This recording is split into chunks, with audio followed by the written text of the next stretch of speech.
Sir देखिए, जैसा कि श्रीनगर अपना हरा भरा प्रदेश है और बहुत अच्छा कंट्री है, खूबसूरती के लिए जन्नत माना जाता है। उस हिसाब से यहाँ पर जैसे डीजल पेट्रोल का चल रहा है उससे पॉल्यूशन होता है, तो इलेक्ट्रिक व्हीकल्स का आना यहाँ पर बहुत इंपॉर्टेंट है। अच्छा, रहा बात इसका है कि यहाँ पे कितना पोटेंशियल निकलेगा, तो अभी देखो स्टार्टिंग है, ठीक है ना। स्टार्टिंग के बाद में अभी धीरे धीरे करके हम इसको इंक्रीज करते जा रहे हैं। अभी श्रीनगर से स्टार्ट किया है, श्रीनगर से हम आगे चलेंगे तो हंडवारा तक जाएंगे, उधर आप अनंतनाग तक जाएंगे, उधर आप जम्मू तक जाएंगे। तो ये धीरे धीरे करके हम पूरे श्रीनगर में गवर्नमेंट का सपोर्ट मिलेगा और थैंक्स फॉर J&K बैंक, उनका भी सपोर्ट मिलेगा फाइनेंस के लिए। तो हम इसको डीजल पेट्रोल से कन्वर्ट करेंगे इलेक्ट्रिक में। है वो थोड़ा सा डिफरेंट है अदर प्रोडक्ट से।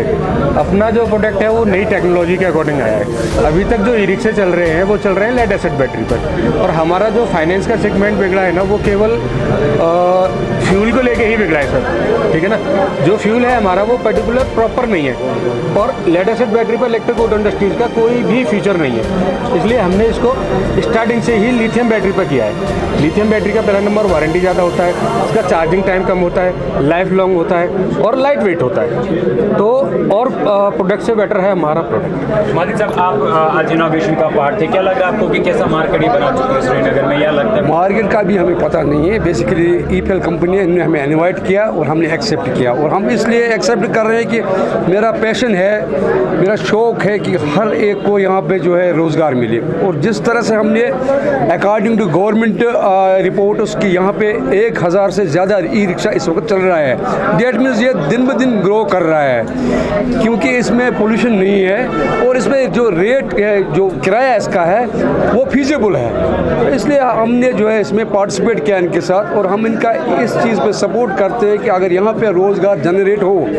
तो हम इसके लिए हम इनके साथ मदद करने के लिए तैयार हैं। कि हमारे पढ़े लिखे बेरोज़गार, मैंने ये भी सुना कि ई रिक्शा पे PhD स्टूडेंट जो है उन्होंने ये एक्सेप्ट किया, ये चला, क्योंकि इसका जो है कोई खर्चा नहीं है, ये सारा बिजली पे चार्ज करके ये चला दे। दिन को अगर इनको 1000 रुपया मिल जाएगा वो अपनी बचत है इनको, तो इसलिए ये चीज़ फ़िलहाल के तौर पर अच्छा है। फिर इनका मार्केट का जो मामला है, ये कैसा अपना मार्केट में इनको रेट रिजनेबल रखनी है, इनको ये इनके स्पेयर पार्ट्स अवेलेबल रखने हैं, इनको इसमें चीज़ जो है ड्यूरेबल रखनी है। तो फिर अच्छा, मतलब इस तरह से जब से 1 साल हो गया है, ठीक रहेगा मार्केट इनका।